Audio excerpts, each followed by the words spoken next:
बिस्मिल्लाहिर्रहमानिर्रहीम। मोहतरम नाज़रीन, अस्सलाम वालेकुम। दरूद शरीफ अल्लाह ताला की वो ख़ास नेमत है जो अपने महबूब सल्लल्लाहु अलैहि वालैहि वसल्लम पर भेजने से बंदी की दुनिया और आखिरत संवर जाती है।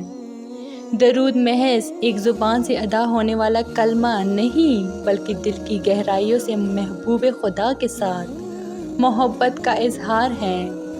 जिस इंसान ने दरूद पाक को अपनी ज़िंदगी का लाज़मी हिस्सा बना लिया, अल्लाह ताला ने उसे कामयाबियों की ऐसी राहों पर गामज़न कर दिया जिसका वो तसव्वुर भी ना कर सकता था।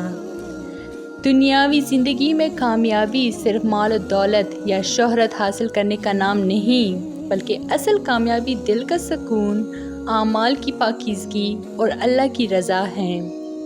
दरूद शरीफ एक ऐसी कुंजी है जो बंद दरवाज़े खोल देती हैं। इंसान की दुआएं कबूल होने लगती हैं, गमों के बादल छुटने लगते हैं और ज़िंदगी में बरकतें उतरने लगती हैं।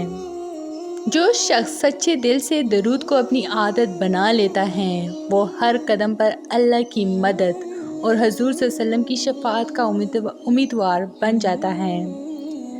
अहादीस मुबारका में बेशुमार फ़ज़ाइल दरूद शरीफ के बयान हुए हैं। एक हदीस में है कि जो शख्स मुझ पर एक मरतबा दरूद भेजता है, अल्लाह ताला उस पर 10 रहमतें नाजिल फरमाता है। ये मामूली बात नहीं, अल्लाह की रहमत का नुज़ूल बंदे की ज़िंदगी बदल देता है।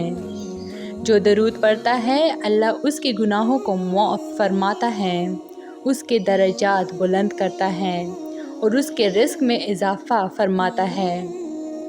बहुत से बुज़ुर्गानी दीन का कहना है कि उनकी रूहानी तरक्की और दुनियावी कामयाबियों का राज दरूद शरीफ की कसरत में पोशीदा है। जो शख्स हर हाल में दरूद को नहीं छोड़ता, चाहे खुशी हो या गम, अल्लाह उसे हर हाल में अपनी रज़ा के करीब कर देता है। आखिर में यही कहा जा सकता है कि जिसने दरूद को अपना मामूल बना लिया, अल्लाह ने उसे कभी नाकाम नहीं होने दिया। उसके दिल में नूर, ज़ुबान पर सच्चाई और अमल में बरकत नाजिल होती है। दरूद शरीफ कामयाबी का राज है।